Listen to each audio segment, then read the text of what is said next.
Good everybody. We're going to do something a little different today, as you can see. Soma and I are going to have a dialogue about things that have come up for us this week. And then we'll enter into a little period of meditation, and then we'll allow opportunity for discussion.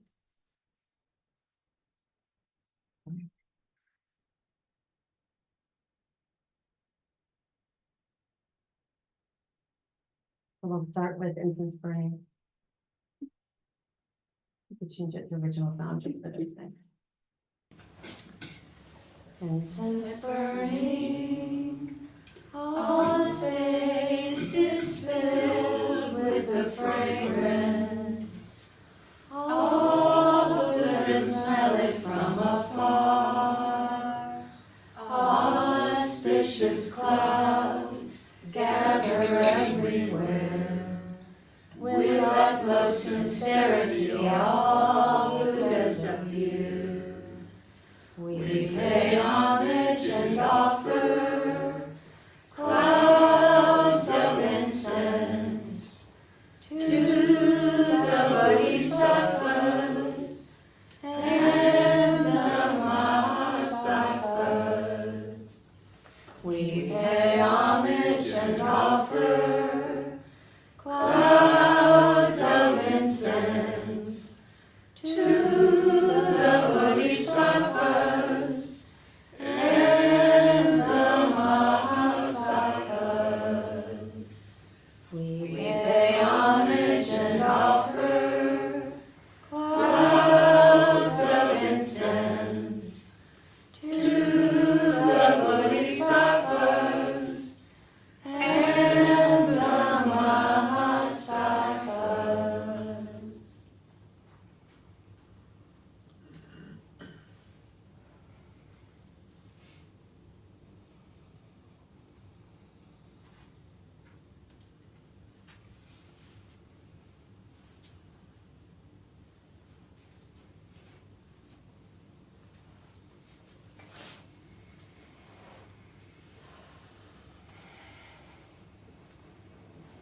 What a week it's been.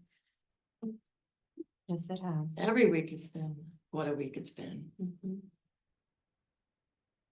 So we've had 2 classes this week and a Dharma talk. Tell me what's come up for you. Yeah, we've had a lot of wonderful discussion. In particular, coming up to Friday, what was on my mind was something that Venerable had talked about when you're too low, you need to go high. When you're too high, you need to go low. So it's really contemplating that and trying to understand, she said that many, many times, but this time, in some way, it stood out to me in a different way. And it felt doable. Okay. So we know when we're out of balance. It's a simple shift, right? So then we went to, we had Dharma study on Friday. And the question came up about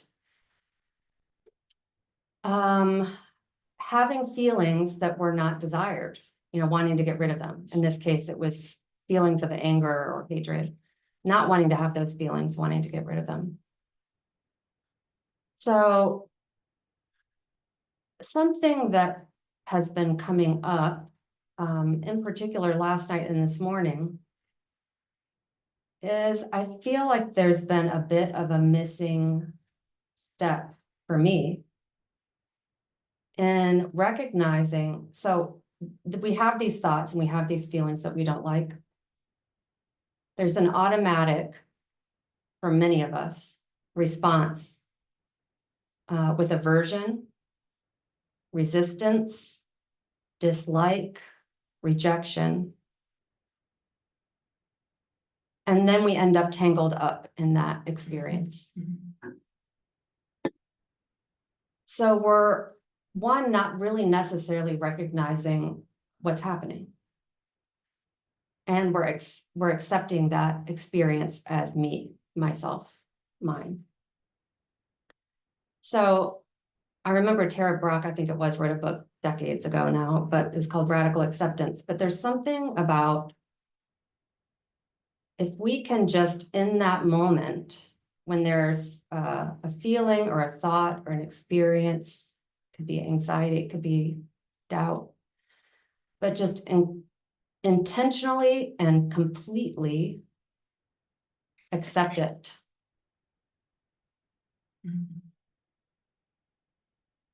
Just completely and totally accept it.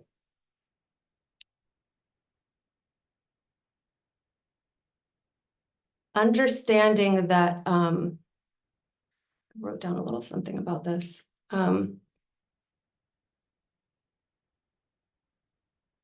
one, just not, so seeing it just as a thought, we own our thoughts. We say that those are me. But if it's just a thought and we have no control, understanding that in that moment, in this moment, we necessarily have no control over what arises because these are things that have come through karma that has been built up since beginningless time. Okay, so in this moment is a result of past moments of which I have no control. So in this moment, if I can accept that, then there is a space, a spaciousness that opens up. Instead of the tussle, there's space. And now I'm not identifying with the thought. I can breathe. And now I can take intentional action in my next moment. Something about that seems so important that has come up this week, that in complete and total acceptance. And there's many sutras that talk about this, and we can talk about that a little bit more, but that's the first thing that I wanted to share. How about you? Well, I always write down what sticks out for me, and then I read it throughout the week. And then I inquire into it. What is this? And where does it show up for me? And some of it's new in the sense that I'm hearing it maybe for the 100th time, but it's new because I'm getting it differently. Oh, yeah, that's it. So the issue is, and we talked about this on Friday, that the mind consciousness is king. It drives the bus. And the only way to step aside is to recognize that. And that's what I'm hearing from you, is to notice that there's this gap or this space, the liminal space maybe. And if we can recognize that it's there and just move into that, where there's not this thought or this belief or that belief, or all the habitual tendencies that want to come in and play around with us. Just say, no, not now. And let it be. But just the catch. How do we catch that? How do we notice? So that's my work, is how do I know when it's starting to come up?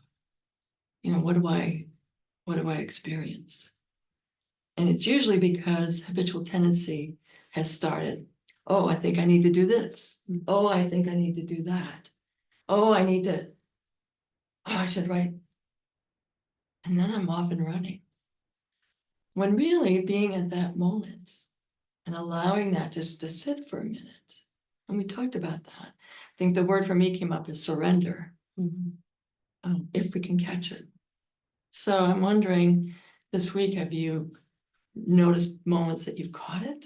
And where have you gone? Yeah, I just want to say first that, the tendency to want to move or do or get away from is kind of what I was talking about. And then saying, perhaps the thought, wherever it comes from, causes and conditions from uncountable places and things. Maybe it is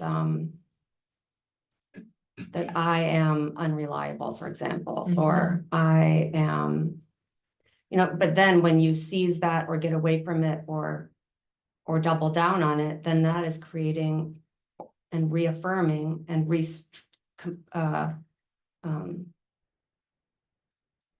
it is creating that very thing. Mhm. It's just such an automatic process for us. So yeah, And neurologically, we've created that neural network. mhm, So it takes effort and work to not continue down that stream. mhm, And we all get caught in that. But for this week, for me, it's being able to catch it or notice it. And even maybe talk to it. Here you are again. mhm. There you are again. Right. No need, not necessary, if I can catch it. That's the real work. That's the cultivation that Buddha Master talks about. It's not enough just to sit with it and to know it, Mhm. but to step out with it. Right. Yeah, an example, you asked for an example. An example is choir. You know, Venerable this week was talking about how behavior changes consciousness. And we need to change our behavior to affect the rest of the cycle. And so I did change behavior by participating, but there was a part of my mind that was still saying certain things that I'm describing now, that kept me removed in a way. Mm. So I've known that for a long time, but I'm taking a little bit more responsibility for it now, because I know that that is, it affects me and it affects others. Mhm. And that it can change, you know. Another thing that we were talking about the other day is like hate and love. Okay, so maybe we're in a space of hate and we want to be at love. So that feels like so difficult to do. Mhm. You know, like, how can I get to love? But something I was thinking about was that hate and love exist on the same pole. They're two ends of one thing. And there's no place, you know, there's a Hermetic that talks about this, but there's no place along that pole where you can say that one thing exists and the other doesn't. They are one. So in looking at changing behavior, it's been helpful to me to think about, okay, so it's really one thing. It's just a matter of degrees. And instead of trying to go from one end of the pole to the other end of the pole, can we, or I in this case, move over 1 degree? That feels much more doable. And it's really all the same thing. Mhm. I think doable is a really important piece. If we think, I think I was talking with Reva about, you know, the suggestion was to look at the paramitas. But if you do all of them, it's impossible to feel like I can do anything. Mhm. And I think that's true for just about anything that we do. If I'm gonna try to step in and do something, just one thing, I think I shared with you that when I was looking at the precepts and when I was in chaplaincy, and I was looking at them with a book that they recommended. I think there's no way. I don't get this. I don't want to get this. This reminds me too much. I mean, I know where I went. Too much of when I was growing up and the this and the that. And it was all this stuff coming up. And part of it was I'm trying to read the book, you know, and it wasn't getting me anywhere. And then I had an opportunity, a cohort member of mine came into town and I was saying, Mark, I just not, and we had to do an activity around the precepts. And so not only was I not getting it, I wasn't getting to the assignment, which was due in just a few weeks. So now I'm up here. And he just in his calm manner said, you know, there's another book, and we happened to be right by a bookstore, Powell's, which is a famous bookstore in Portland. So I went across the street and there was one copy left of that book. One copy. And I took it and looked at it and was like, oh, I mean, everything in me relaxed. I get this. What was it about that book? It's the way it was written. It wasn't a you must, or this is, or don't, or any of that. It was just, it was the language of I take up the way of, and that just shifted me. Now, it could have been probably something else. It could have been another kind of language, but just that language change helped me to relax and look at it differently. It was basically saying the same thing. I take up the way. And that suggested to me, I can do this. But I think sometimes we, I know I do, get caught with, I must, I should, I this, I that. And by being able to just stop and say, why am I using that language? What else can I, how else can I look at this? And take that breath that we've been talking about for months.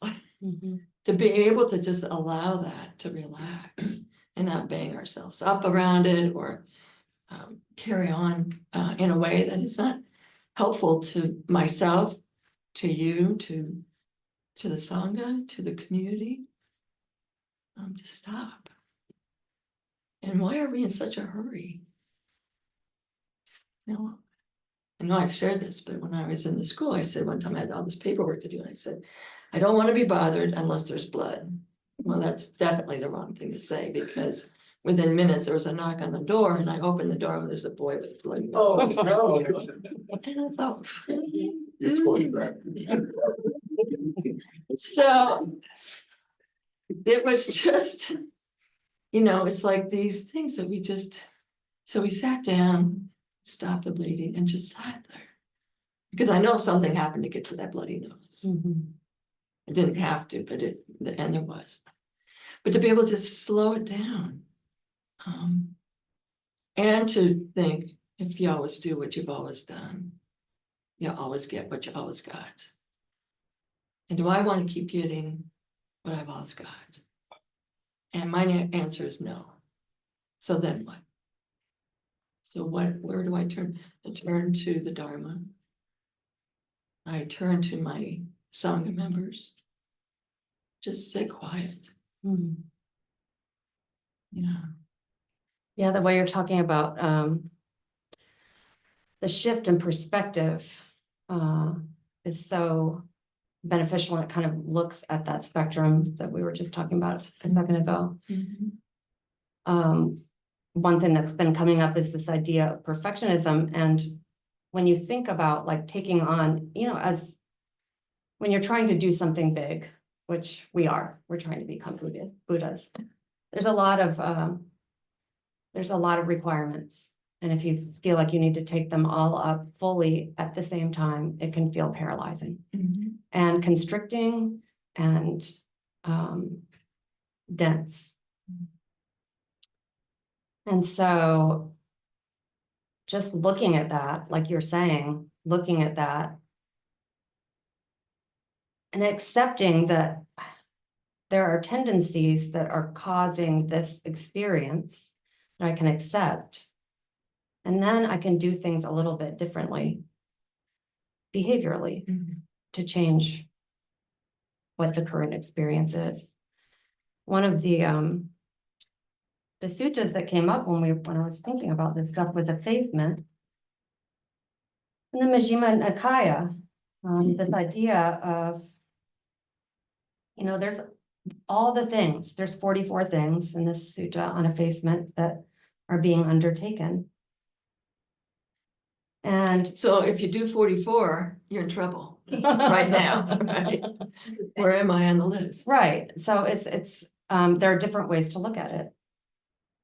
But first, as the Buddha says, as to those various views that arise in the world associated either with doctrines of a self or with doctrines about the world, if the object in relation to which those views arise, which they underlie and which they are exercised upon, is seen as it actually is, with proper wisdom thus, this is not mine, this I am not, this is not myself, then the abandoning and relinquishing of those views comes about. So it's something, again, about seeing things as they are, recognizing, accepting, and then taking action. So just a couple examples. Effacement should be practiced by you, Kunda. Others will be cruel. We shall not be cruel here. Effacement should be practiced thus.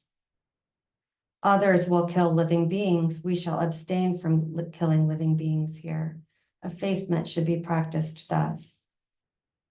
Others will take what is not given. We shall abstain from taking what is not given. Effacement should be practiced thus. Others will be negligent. We shall be diligent. Others will be lazy. We shall be energetic. But then he also says, Kunda, I say that even the inclination of mind towards wholesome states is of great benefit. Inclination of mind toward wholesome states. I think that language is important. Can you say more about that? You're inclining your mind. It's a process. Mhm. You're taking up this path. You're saying, this is my vow. This is my goal. What can I do in this moment to incline my mind towards wholesome states? I mean, that right there is such a great way to turn the corner on it. Yeah. What can I do in this moment to incline the mind differently? Mhm. And it's all in us. It's all in us. It's just inclining the mind. He also says, the way of avoidance has been taught by me, so we can avoid certain things. The way leading upwards, not the way, it's not I'm there. It's the way leading upwards and the way of extinguishing. So those are processes. They are, it's a journey. Mhm. And we get caught up into being, I gotta get to the top, I gotta get to the top. And it's almost impossible to get to the top Mhm. when that's the mindset. If that's what we're doing, we're just gutting it out and doing what we can. But when I climbed Mount Kailash, it didn't just go there and climb. It took months and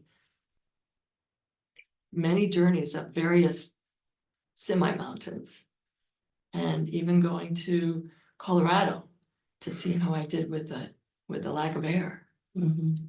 So why not use those same kind of practices for this? What makes it so different or difficult to not do the same kind of thing that we've done that's worked and apply it to what's happening now? Mhm. I mean, do we think sometimes we just move things aside?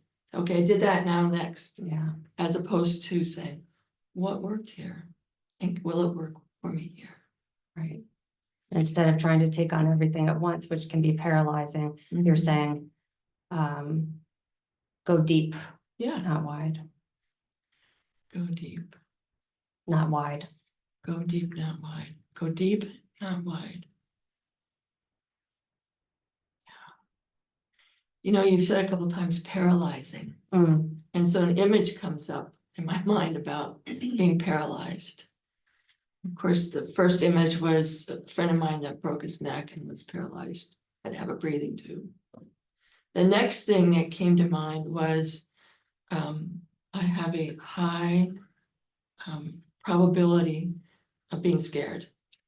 Not scared like, ooh, but coming around the corner and finding someone there and, you know, and sometimes depending on where I'm at, I mean, just a startle response that is just the quieter I get in my world, the more there's a startle response. Mm. And we laugh about it and it's Soma.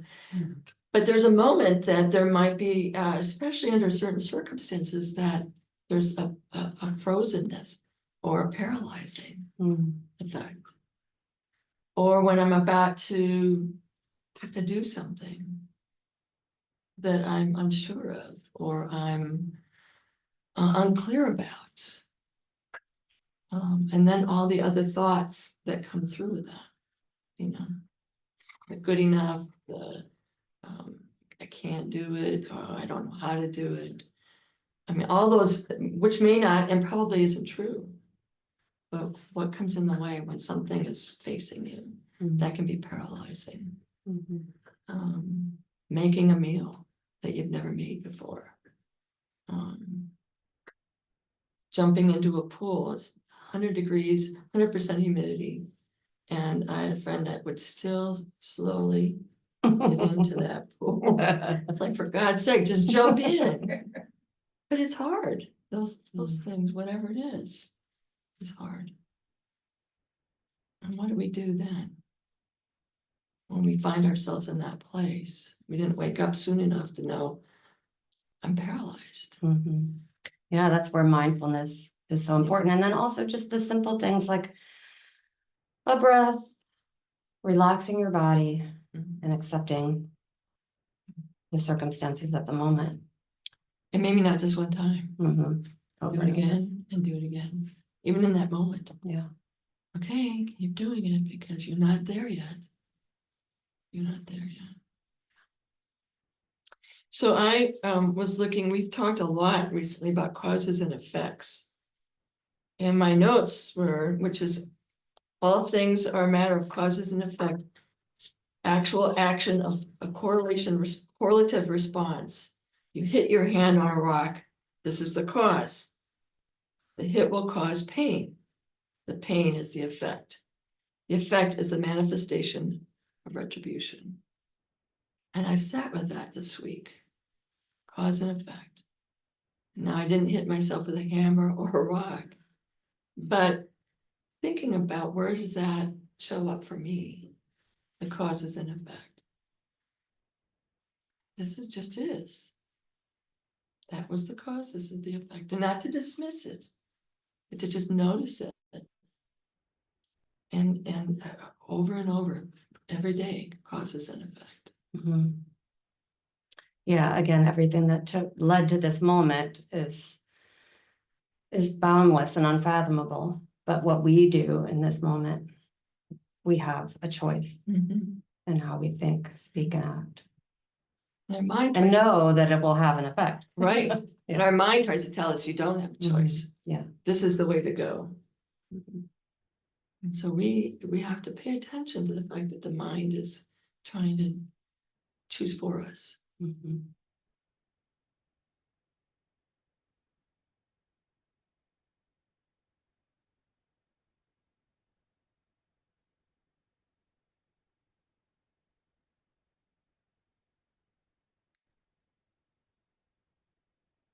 I had a quote that I wrote down that the job of changing your deep-seated habitual afflictions is the true and actual spiritual path. Changing your everyday, every moment behavior, and yet at the same time, behavior is thought expressed. So we train our minds. That brings up what Venerable said. We were talking about clinging to characteristics of form, clinging to, and that was a whole nother aspect of what we studied this week on Friday. It was fascinating to me. And one of the last things she said before the class was over was, sometimes we just have to get sick of ourselves.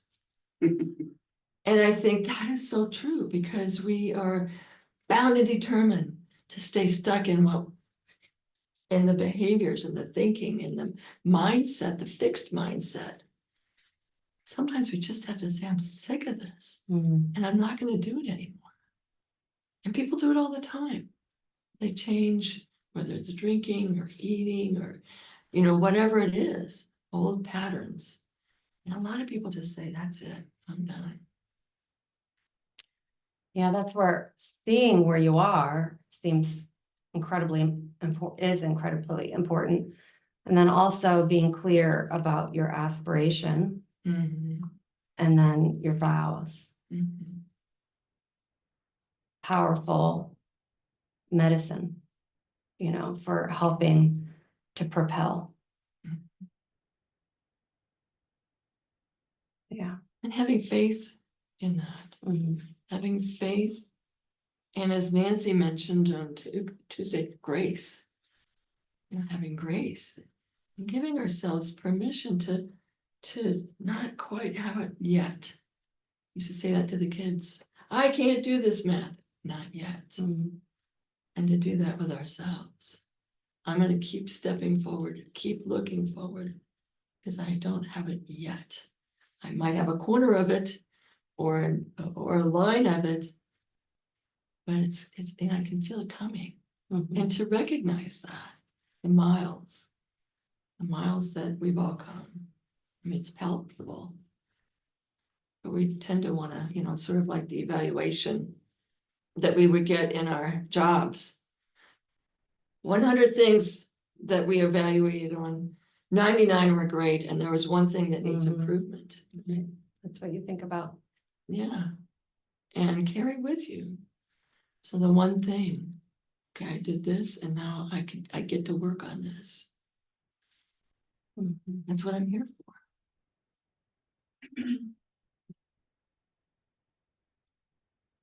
And as we talked about, yesterday, just the container of community and Sangha being such a necessary ingredient for all of this work that we do. You see more and more over time,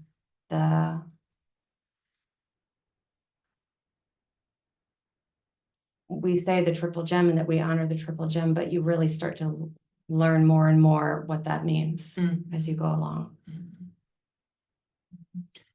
Yeah, and I certainly do in the morning practices with my prostrations, but also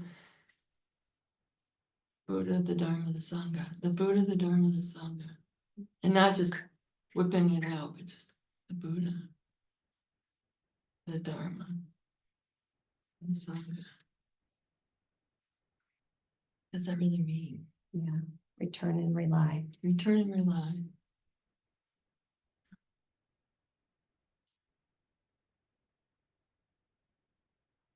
I was watching one of Panyadipa's talks recently, and he said, don't accept less than the best for you. Don't accept less than the best for you. Sometimes it's just as simple as that. We do make it complicated. And the simplest things. I mean, really, that's what we've been learning with our Dharma studies, with the Dharma that you're reading. I mean, sometimes the words feel complicated, but they're really not when you get right down to it. Whatever that best is, and then not make it up here. So for today, I'll do this.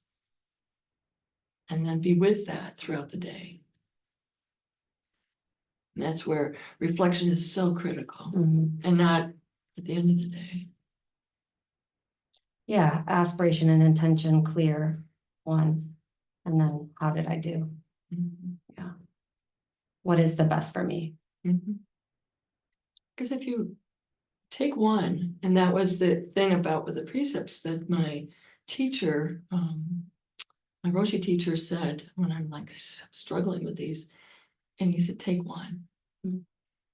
And that take one inspired me to just be with one. It was so much more manageable, but it was also, I could really go deep with it throughout my day, to be with it, just one. That's not to say you can kill somebody because you're not working on that one, but to be able to just say for today, I mean, I'm going to pay attention here, but just one, I'm really going to be with that one.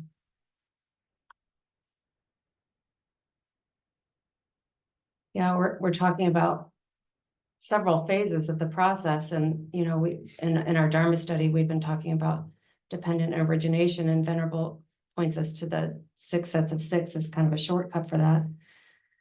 And that was coming up too, because in that space of noticing the arising and then accepting or allowing it, let me just go to that sutra for just a second.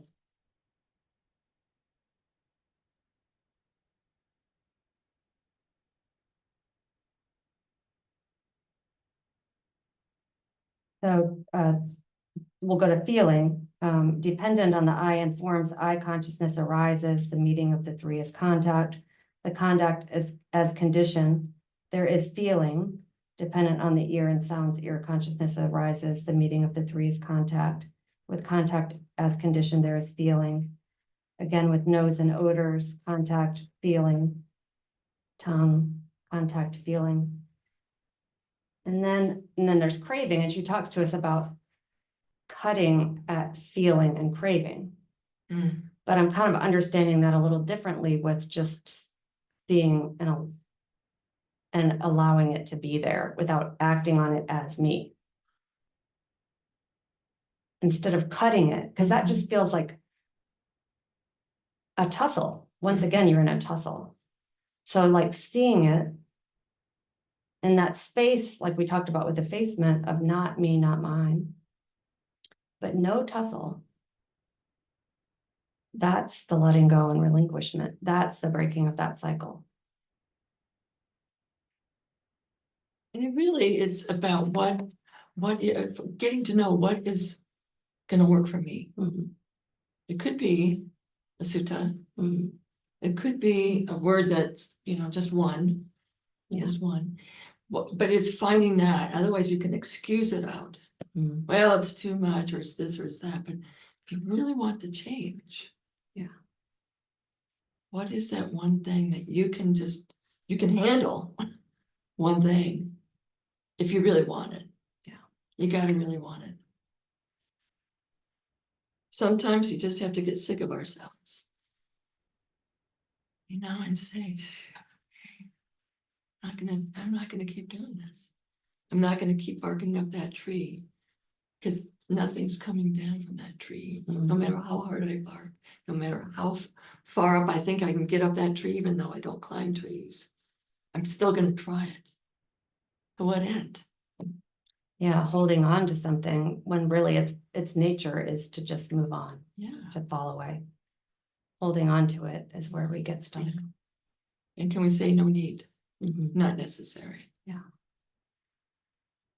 Yeah, I mean, we've had these conversations. I mean, yesterday was wonderful, be able to just sit down and have these conversations. One thing that we were talking, the 12 links of conditioned origination, and one thing I underlined in my notes that I keep reading this week is that avidya, the condition for action, it needs action, relies upon a muddled mind. Mhm. I'm thinking, it relies upon a muddled, it relies, it's looking for that muddled mind. Because then there's the opening. Relies upon a muddled mind and affliction that lead on to plant causes and create karma. Mhm. That to me, underlined and highlighted for the week. Yeah. Muddled mind. And then, so then the question for myself, am I being muddled right now? Even if I'm not saying anything or doing anything, it's in my head. Am I being muddled right now? Without going to the shoulds, coulds, whatever. Yeah. We're creating the space is so necessary. Mhm. So would now be a good time to kind of Create the space. create the space, yeah. Mhm. So based on what we talked about, maybe we can just spend about 20 minutes in meditation together. And what we'll do is take a moment, truly relax your body. Sit straight so your spine is straight, of course. Feet on the floor.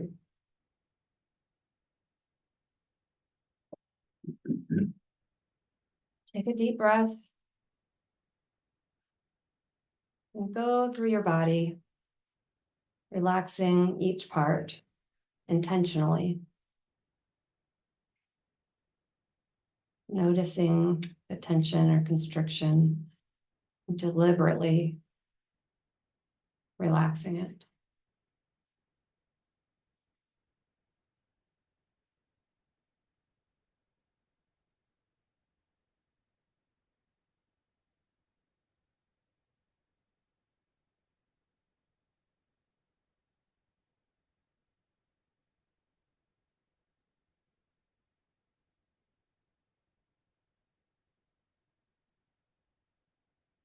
Feeling the fullness, His presence.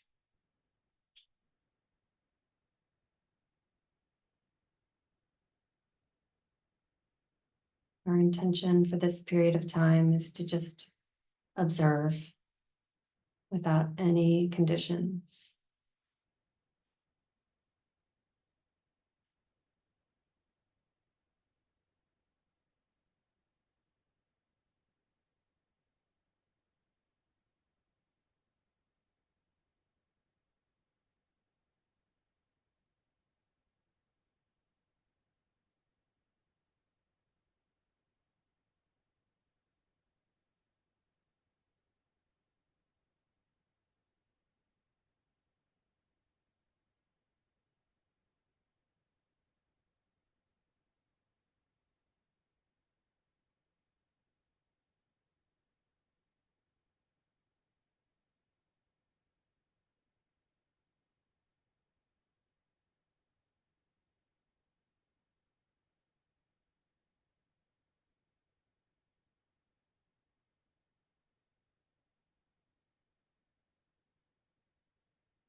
Anyone have any comments or care to share anything at this time? Yeah, Bob. First, thank you both for not only a great topic, but just the energy that you both share to bring that and share it with us like this. I don't know what inspired you to do it, but it was a wonderful thing to do. And I really appreciate that. And someone kept talking about trying to recognize it, that you know, the thoughts aren't right, or something is from the past, and I agree, it's not easy.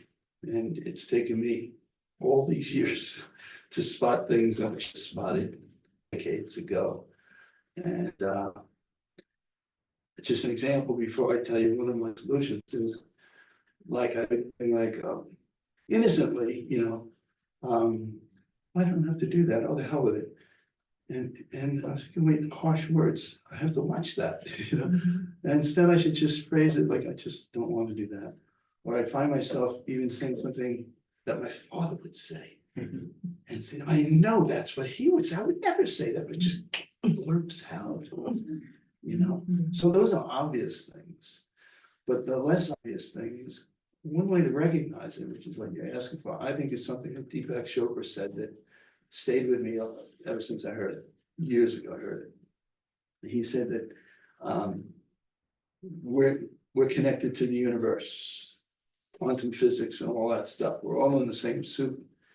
And you'll get a feeling in your solar plexus or your heart that'll just be uneasy, like, and that's telling you that there's something not right about what you're about to do or what you're thinking or something. And you know, you almost have to be open for that somehow. And like I said, it's probably been 15 years since 20 years since I've heard him say that, but I'm getting better at it.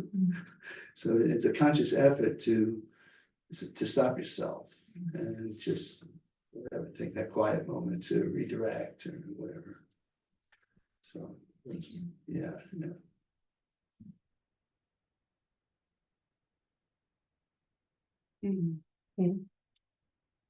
So something that I've noticed, I can have something come through to me. And I actually, my mind just goes to, is the flag moving? Is the wind moving? No, my mind is moving. And that has just been, I really like that. That's just kind of naturally coming to me. I've been working with the word abundance and recognizing few desires and have enough is really my practice right now. When you were talking about take up one thing, for me that, you know, the Wednesday, Sunday, I don't have to do everything, but the word abundance is really benefiting me right now. Example for the week, I was just talking to my dad before I came. I went for a walk and I was talking to him, and I heard Panadipa coming right out of my mouth, like the things that I was able to discuss with him for where he's at now. Some of the things that I was saying, I'm like, those are things that I heard, and I still listen to those talks over and over, but recognized, wow, have a depth now, and that one can have a conversation that's deep without going intense. There's a difference between deep versus intense.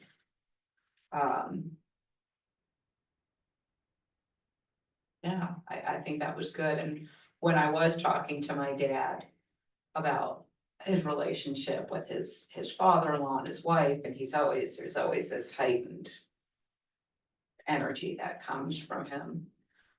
Just to be able to have him listen and laugh and say, you know, that's really good, but that's not easy because, and to be able to say that's not easy because you aren't letting it be. You're telling me everything that someone else, well, he, how about you? And then I just said, you know, this was part of what, you know, Dad, when you're done suffering, you'll know, when you've had enough suffering. You'll know. Until then, how's that working for you? Hmm. And he laughed and I said, that's when I really kind of. One of my favorite things Mama Diva ever said, that was always one of my greatest inspirations and still is Dad, you don't need to be enlightened, but you don't need to be suffering. That was it. I'm not, but I do appreciate this. And that one, the word abundance. The words, the concept of having few desires and knowing I have enough. And that isn't just monetary or career or anything. It's knowing when your dharma is true enough in you that you can take what you have and use what you have right now without grasping on thinking, but I need more in order to, and realize for right now, this is an abundance of dharma. What am I doing with it? Thank you. I love it. I love this experience. It's like a different, it's like a different opportunity to share with the Sangha that, I love dialogue and the sharing that brings it together, that brings it to another level. And I love that I have the opportunity, I'm using the word love a lot, really in that space of just love. Opportunity to be practicing during the week. Doing the Tuesdays and the Fridays and the Wednesdays and the Sundays, and you're bringing forth the teachings of the week and synthesizing that. That has just been so. Yeah. And my attachment aversion, my attachment avoidance, in that place between feeling and craving.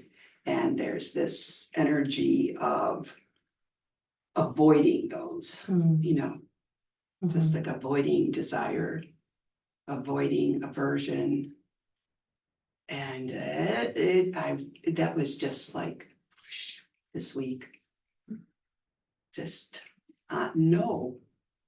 And I've done that for a long time, since I got here. Seeing Avoiding that the suffering. stage in that process more clearly. Yeah, the suffering and ultimately, it's avoiding suffering because attachment is suffering. Thank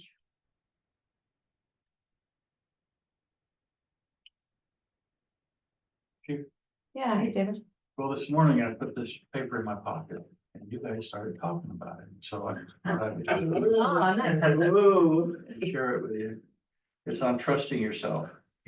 Why do you give negative energy thoughts so much energy? Wait, why do you give negative thoughts so much energy? Trying to get rid of it, fearing it, even hating it. Do you think your goodness ever leads you? How can you be in touch with that goodness when all of your attention is focused on the negative? The first step is to know negative thought as negative thought. To understand that it arises out of conditions, that it is impermanent and it will cease. When you know anger is anger, then you also can know that which is not angry.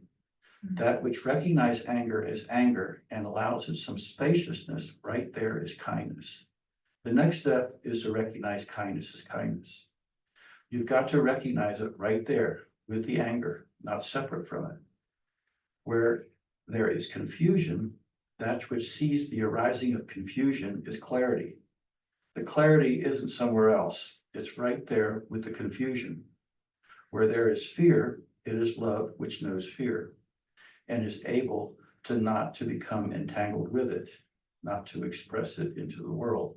Right there in fear is love, not somewhere else, right there. The beginning of your practice then is to know what's what. Here is anger, here is fear, here is confusion. This arose because certain conditions were present, and I will sit with it patiently and watch it until it dissolves. Right there in the intention to be with it spaciously, kindly, non-judgmentally, patiently, you nurture the conditions that will allow the negative energy to dissolve. But when you tense and say, I must fix this, then you nurture negativity, you nurture judgment, you nurture contraction. And upon these, fear feeds and will not dissolve. Wow, there you go. Well, you really nailed it, David. I didn't. That first. This was an epiphany to me.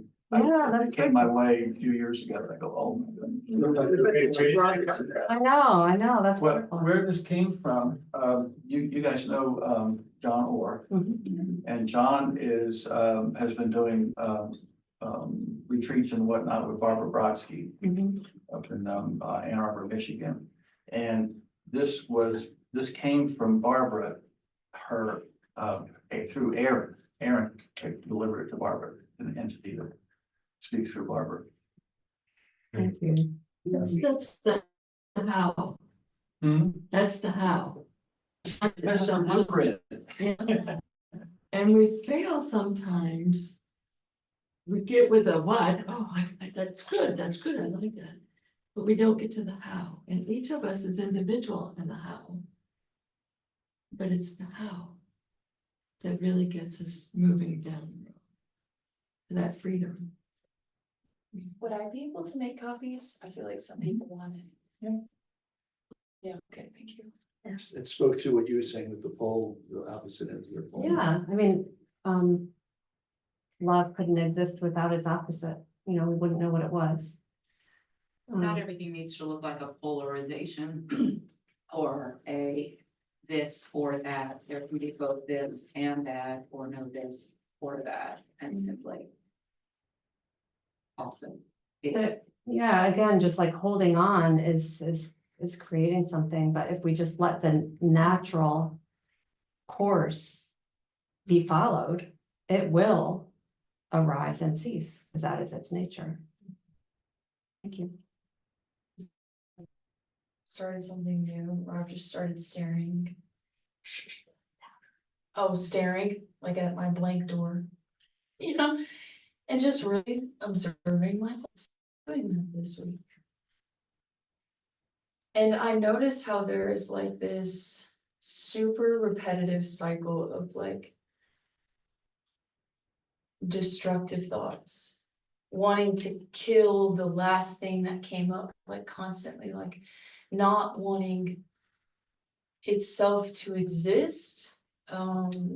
It's almost like this internal warfare where it's like, no, you must die, like really believing in these states.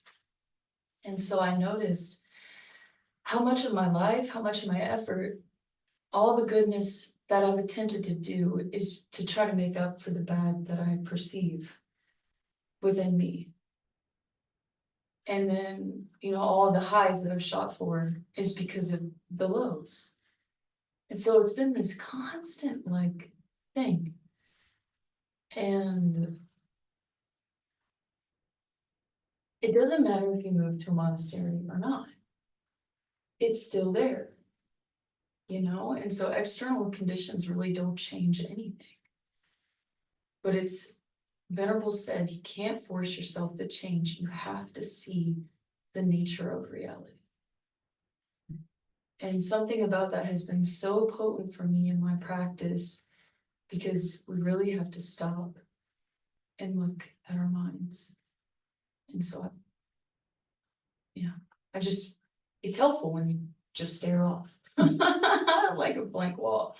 You kind of see it. And then it's so crazy because then you see how you really get agitated with your state of mind, and then it makes you want to do something. Mm. It's constantly controlling you like a slave. All right.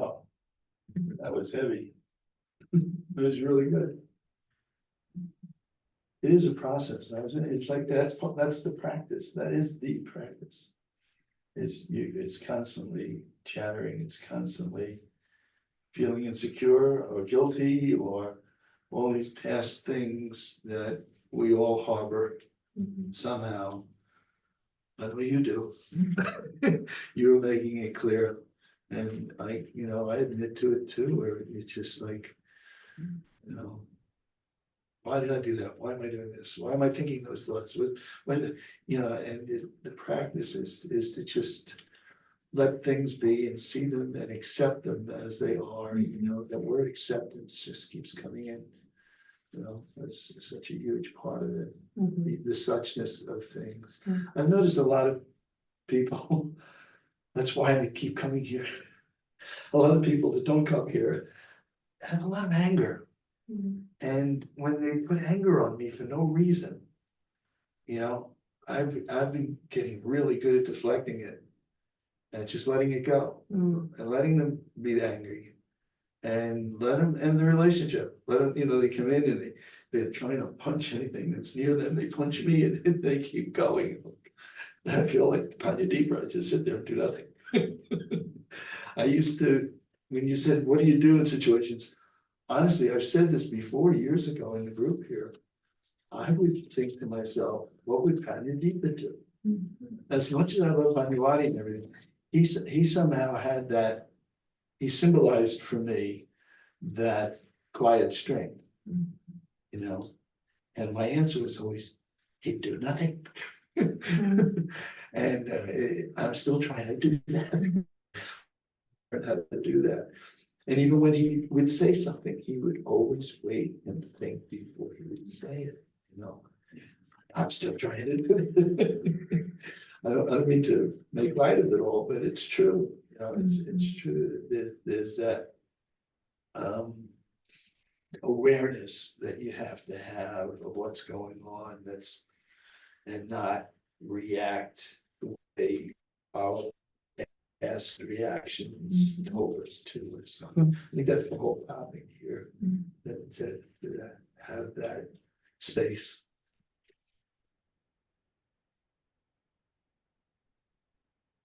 I was moved by several things that you all shared, and I really liked the dialogue way for me to, it helped me go in and look, and I'm sorry I missed Friday, but early on in the discussion when Bhusita said the tendency to move, and immediately I went to, you know, and then it came out in a different way, so just not move, go to that still point. That's non-judgmental, that just can have clarity, that can see truth, whatever it is from the causes and conditions. But when I'm still, then I'm not gonna put another cause in place. And is my understanding.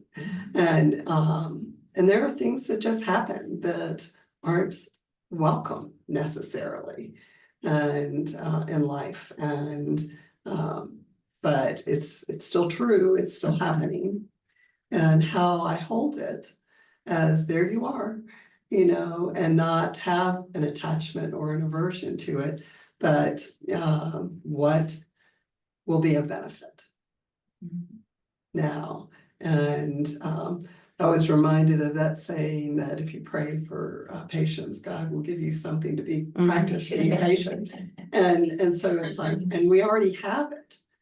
And I think often the default is, I have to go get it. Yeah. And that's what I've always resisted about any spiritual practice, is that I have to go achieve something rather than be something. And for me to look at those faults and just, you know, tenderly go make a different choice. And yes, habituation of the things, and that's why those thoughts come across, but it's still habituation to shift my mind by practice to the more worthy or beneficial thoughts. So it's not, but habituation also isn't a good or a bad. It's the direction that I put my source to. And you know, Bobby talked about quantum physics, and it's truly, you know, it's like what you look at is what causes change. And of those particles, and there's not one atom in me that's not part of the universe that won't return to the universe. Period. And so for me, that's a great comfort. I don't know where in the multi-universes these atoms will be someday, But the energy that makes them interact and makes this temporary Nancy vessel, how that goes forward is based on my action is your only home, right? Yeah. Mhm, So very powerful, thank you. mhm. That was really great too. Keep coming back. The temporary vessel that you are. Maya, do you want to say something? Thank you. Kadara, I appreciate you paying attention to me unmuting and also video. Yes, she's of course, as soon as you opened it up to comments from the Sangha, I had one thought and then it shifted as everybody else started talking. And so now the thought is like, what thought do I have at this moment? Because it seems as if that's what thought do I have at this moment?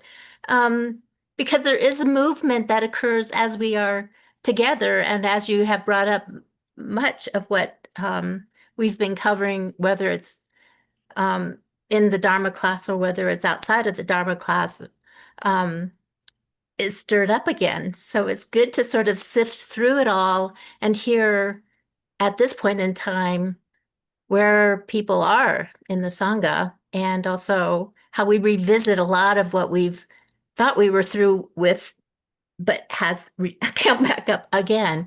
And I think that's the beauty of being able to sort of revisit some of this together as we've known each other sort of in a different form from time to time. And I think the one thing that I'm clinging to at this point in time is just being honest with myself through it all and not assessing myself being at a farther along than I really am. And then just kind of sitting with that and knowing that I still have work to do, as always. Good. Thank you, Maya. I definitely wanted to say something earlier and we got mixed up with everything else. When I lost my two dogs at old age, it was so crushing. I didn't think I could get another one. And one of the people in my group, I put it out to everybody. And half of them said, don't do it. And half of them said, you got to for love. And one person said, they make us better humans.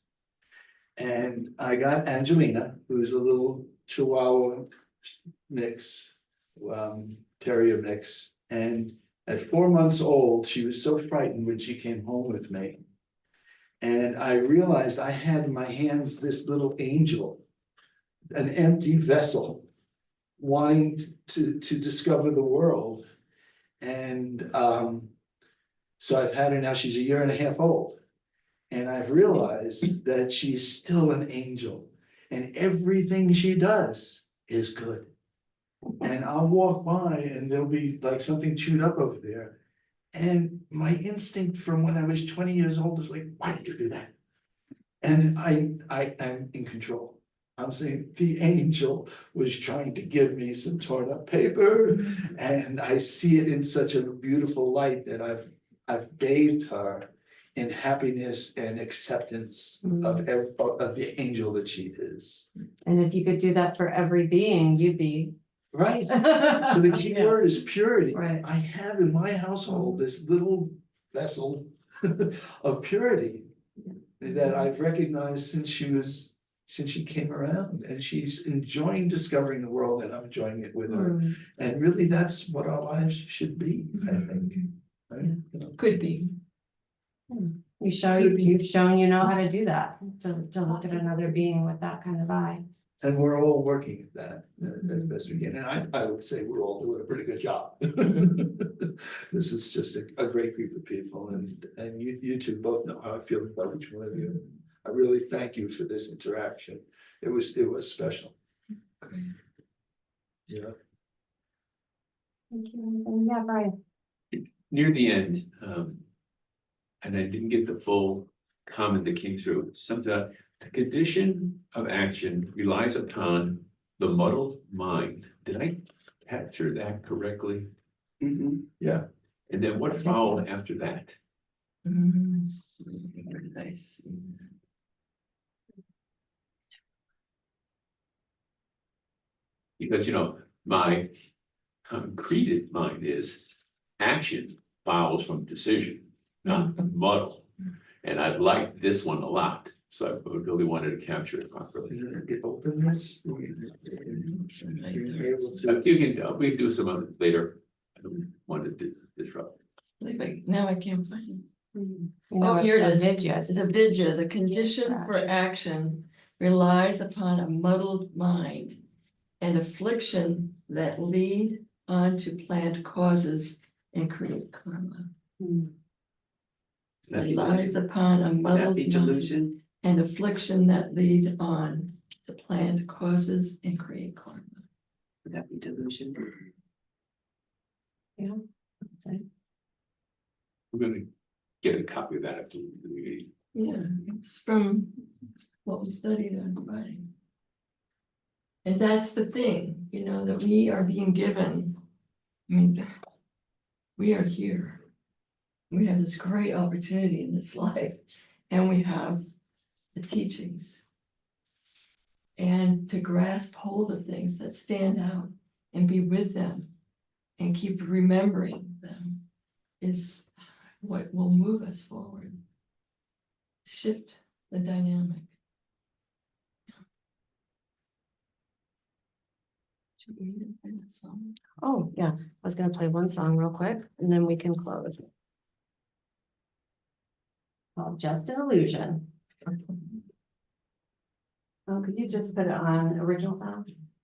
Okay. Sung by Maureen. When the darkness comes and the shadows appear, And Venerable. when my Yeah, Venerable heart wrote it. is failing, gripped by crippling fear, when hopelessness is in the air and my back's against the rail, I can't talk, can't walk, since I've already failed. That's when I remember. Just an illusion, false appearances invading my mind. Sense of space is saying all the projections locking me in space and time. Accommodating what the day brings, free from attachment to the outcome, rest in equanimity, based on true reality. I can't overcome adversity. Tough times never last, but tough people do. If I incline my mind this way, I change my midnight entity as I remember. It's just an illusion, false appearances invading my mind. Sense space is in all the projections locking me in space and time. I don't know the outcome, but my mind says it's gonna be crazy. But darkness says, see the alternator, and it won't faze me. No, it won't faze me. To so rough of conditions, watch what you think about. Work on solutions to your problems. Don't be hindered by doubt. Handling the ups and downs of life becomes a skill we master. Knowing everything is temporary dispels the darkness faster. Always remember, it's just an illusion, false appearances invading my mind.